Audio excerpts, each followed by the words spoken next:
Et oui, le Canada a échoué par rapport à ça précisément. Parce que tu ne peux pas sélectionner des personnes pour leurs compétences extraordinaires, leur donner l'espoir de venir au Canada pour exercer dans ces compétences, et que finalement, une fois au Canada, donc quand je dis tu, c'est vraiment le gouvernement du Canada, n'avait pas prévu que ces métiers-là soient facilités pour les arrivants qui viennent avec déjà les compétences.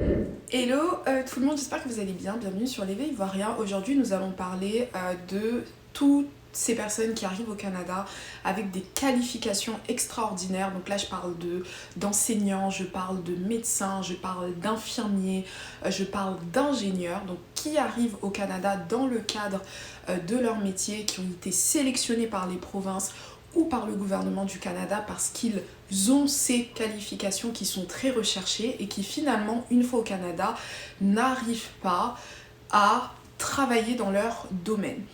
Pour ceux qui ne le savent pas, en ce moment sur TikTok, il y a un débat qui est gigantesque par rapport à ça, car il y a une créatrice de contenu qui s'appelle Canada c'est facile. Donc je pense qu'elle est super connue, tout le monde la connaît, etc. Et donc en fait elle a fait une vidéo pour expliquer que l'un des points qui a fait que l'immigration au Canada s'est dégradée, c'est parce que justement toutes ces personnes avec des qualifications extraordinaires sont arrivées et puis finalement ont commencé à faire des petits jobs, etc. Donc je vais vous mettre un extrait de sa vidéo. Après, si vous voulez la voir en entier, je vous invite à aller sur son TikTok qui s'appelle C'est facile Canada, quelque chose comme ça. Je vais vous le mettre ici et comme ça vous allez mieux comprendre son propos. Et juste après, moi je vais vous donner certains éléments qui vont vous permettre de réfléchir par rapport à ça. Pourquoi le système d'immigration à mon sens, a failli? Je vous explique pourquoi ça a failli. Surtout les résidents permanents. C'est pas pour rien que monsieur Pierre Poilievre s'attarde sur ce sujet-là. C'est sûrement avec encore toutes les statistiques, ils ont confirmé. Mais moi, avec ma petite expérience et mes quelques 700 000 abonnés, dont plusieurs sont nouveaux arrivants, je confirme que ce qu'il dit, c'est une réalité. C'est une réalité. Il ne suffit pas de tirer des gens dans le profil s'ils ne savent pas comment est-ce qu'ils vont faire pour obtenir cette accréditation, pour travailler dans leur domaine. Vous voyez que c'est ça le problème dans cette résidence. Qu'est-ce que ça a créé concrètement?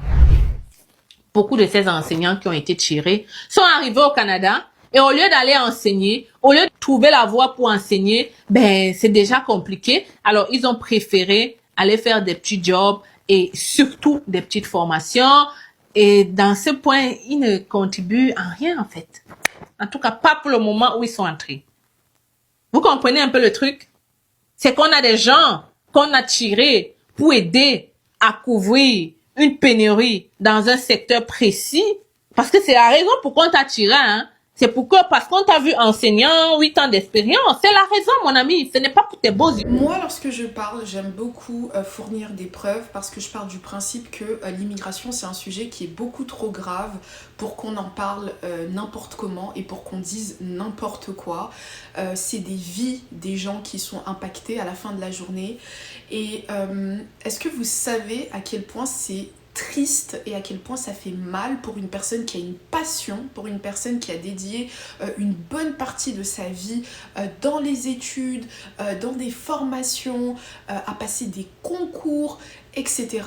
pour finalement être sélectionné dans le cadre de ces qualifications-là et une fois arrivé dans le pays en question, n'arrive pas à travailler dans son domaine et fait des petits boulots comme on dit. Moi je pense que c'est extrêmement grave de penser que des médecins, des gens qui ont fait plus de 10-15 ans d'années d'études, des enseignants qui ont des masters en éducation, qui ont fait plus de 5 années d'études, des ingénieurs pareil qui ont fait plus de 5 années d'études, qui sont passionnés par ce qu'ils font, c'est extrêmement grave d'expliquer que lorsqu'ils arrivent au Canada, c'est un petit peu de leur volonté qu'ils n'exercent pas dans leur domaine d'activité. Je pense que je comprends tout à fait le propos de toutes les personnes qui sont offusquées par cette vidéo et qui expliquent que non, c'est pas normal ce qu'elle dit, etc. Mais je comprends aussi son point de vue parce que dans sa vidéo, elle explique que ça c'est l'un des points en fait qui a détruit l'immigration parce que lorsque le gouvernement du Canada fait des tirages au sort pour favoriser des personnes de certaines catégories d'emploi pour que finalement ces personnes viennent au Canada et ne travaillent pas dans ces domaines, ça a créé en fait ça crée du n'importe quoi parce que on part du principe qu'il y a une pénurie dans tel domaine, donc notamment dans le domaine de la santé. On fait venir des médecins, mais ces médecins ne travaillent pas dans le domaine de la santé. Finalement, la pénurie, elle existe toujours. Ce sont des personnes qui prennent d'autres emplois non qualifiants que n'importe qui d'autre peut faire. Et en plus de ça, en fait, ça a apporté des personnes en plus pour rien. Comme je vous explique, moi j'aime beaucoup parler avec les preuves et pour vous confirmer que ce n'est pas la faute de toutes ces personnes qualifiées qui arrivent au Canada et qui n'arrivent pas finalement à travailler dans leur domaine, je vais vous mettre un reportage que je vous ai traduit qui parle de ce sujet. Donc vous allez comprendre que peu importe ta couleur de peau, peu importe ta volonté, etc., si tu es médecin dans ton pays d'origine, même si tu as été sélectionné dans le programme de résidence permanente parce que tu étais médecin, tu vas faire face à une administration canadienne qui ne va pas forcément te laisser exercer. Donc arrêtons, s'il vous plaît, de toujours reporter la faute sur les immigrants. Moi, je suis d'accord par rapport à certaines choses, je suis d'accord, certains immigrants abusent, ils sont venus au Canada, ils n'étaient pas très bien préparés, mais ne remettons pas la faute sur des personnes qui sont extrêmement passionnées, qui sont extrêmement dévouées par rapport à leur domaine de compétences, leur domaine d'études, et qui finalement, une fois au Canada, sont totalement dans la désillusion, pas parce qu'ils ne souhaitent pas exercer dans leur domaine, mais parce qu'ils ne peuvent pas exercer dans leur domaine. Donc vraiment, mettons les points sur les i, les barres sur les t. C'est le signe d'un système malade sans remède rapide. 6,5 millions de Canadiens n'ont pas de médecin de famille. Et ce groupe de médecins est prêt à offrir ses compétences. Nous, médecins étrangers, sommes prêts à tout pour atteindre notre but. Ismenda Ramirez était médecin de famille en République dominicaine. Au Canada, elle a étudié sans relâche pour redevenir médecin. Entre-temps, elle a travaillé chez McDonald's et est assistante médicale. Beaucoup sont sans emploi, j'étais donc reconnaissante. Malgré ses examens réussis, Ramirez n'a pas obtenu de résidence. Une étape cruciale où les médecins acquièrent de l'expérience. Un problème majeur est le manque de places en résidence. L'an dernier, 95% des diplômés canadiens ont eu un stage. Mais seulement 42% des diplômés étrangers ont réussi. Cela signifie que 931 n'ont pas obtenu de placement. Les défenseurs disent qu'il faut plus de financement, mais pour avoir plus de résidents, il faut plus de mentors disponibles. Autre souci, les 13 provinces et territoires ont des permis différents. Même moi, président de l'AMC, j'ai du mal à comprendre les options. Une autre voie, l'évaluation de pratique, existe dans 9 provinces. D'abord, les candidats sont supervisés par un médecin pendant 12 semaines. Mais voici le hic. Ils doivent avoir pratiqué récemment, forçant certains à aller à l'étranger. C'est un défi, car il y a beaucoup de problèmes au pays. Ce n'est pas sûr. Ojeni Fago-Akpomi est retourné au Nigeria pour cette expérience récente. J'ai l'impression qu'on gaspille des talents. Au Québec et en Ontario, il y a plus de 3500 médecins étrangers. La plupart ne travaillent pas comme médecins. On craint que les médecins partent si le processus n'est pas simplifié. Par rapport à ce reportage, je pense qu'il n'y a pas grand-chose à dire. Tout est clair, c'est-à-dire que non, la volonté ne suffit pas, même quand c'est le gouvernement du Canada qui t'a sélectionné pour tes compétences. C'est extrêmement difficile. On est en Amérique aussi, c'est pas aussi évident que ça de reprendre des études, c'est pas aussi évident que ça d'avoir les accréditations pour pouvoir exercer dans son domaine. Et oui, le Canada a échoué par rapport à ça précisément, parce que tu ne peux pas sélectionner des personnes pour leurs compétences extraordinaires, leur donner l'espoir de venir au Canada pour exercer dans ces compétences-là. Et en plus, on sait que ce sont des compétences qui permettent d'avoir un super bon niveau de vie. Donc, ce sont des gens qui viennent avec des familles en se disant « Je vais être médecin au Canada, je vais gagner plus de 5 000 $ par mois, je vais pouvoir bien mettre ma famille, je vais pouvoir vivre dans de très bonnes conditions. » Donc, littéralement, tu ne peux pas donner ce rêve-là à ces personnes-là, des gens dévoués, et je le rappelle, c'est pas facile d'être médecin, c'est pas facile d'être ingénieur, c'est pas facile d'être enseignant, c'est pas quelque chose que tout le monde peut faire. Et la plupart du temps, ce sont des gens qui sont passionnés par leur domaine de compétences. Donc tu ne peux pas donner de l'espoir à ces gens-là pour que finalement, une fois au Canada, donc quand je dis tu, c'est vraiment le gouvernement du Canada, n'avait pas prévu que ces métiers-là soient facilités pour les arrivants qui viennent avec déjà les compétences. Sachant qu'en plus, lorsqu'ils font leur demande d'immigration, ils démontrent au gouvernement du Canada qu'ils ont bien les diplômes.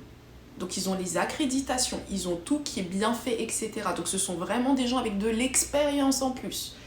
Et finalement, ils arrivent et à cause de l'administration, ils ne peuvent pas exercer. Et je dis à cause de l'administration, c'est pas à cause d'eux-mêmes. C'est pas parce qu'ils sont fainéants et qu'ils veulent faire des petits boulots.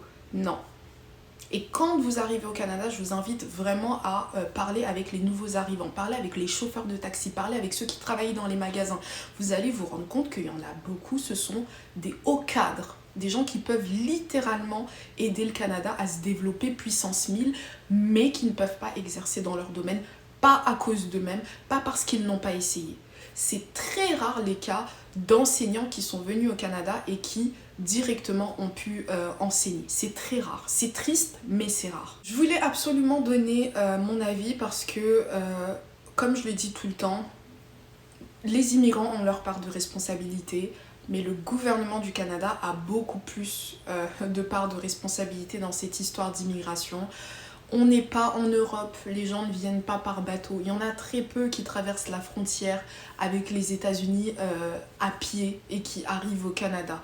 Donc tout est contrôlé, tout est régi par le gouvernement. Donc par rapport à ça, il faut que le gouvernement puisse faciliter l'obtention des équivalences canadiennes pour les hauts cadres. Ça, c'est important, surtout quand on les a sélectionnés à cause de leurs compétences et à cause de leurs diplômes.